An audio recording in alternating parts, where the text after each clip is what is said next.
भूतानच्या सर्वांगीण शिक्षण पद्धतीतून शिकण्याचा अनुभव अत्यंत प्रेरणादायी ठरला. ग्रॉस नॅशनल हॅपीनेस या तत्त्वज्ञानावर आधारित भूतानच्या शिक्षण प्रणालीतून मूल्याधारित शिक्षणाचं खरं स्वरूप समजलं.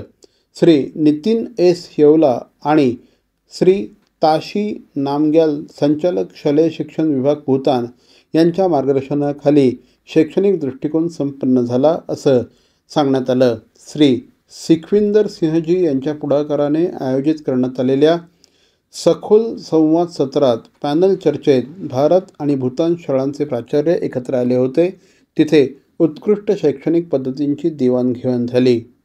थिम्पू येथील ड्रुक शाळेच्या भेटीमध्ये विद्यार्थ्यांच्या वारशाबद्दलचा अभिमान, शिकण्यातील उत्साह आणि संस्कृतीशी असलेली नाळ अनुभवायला मिळाली.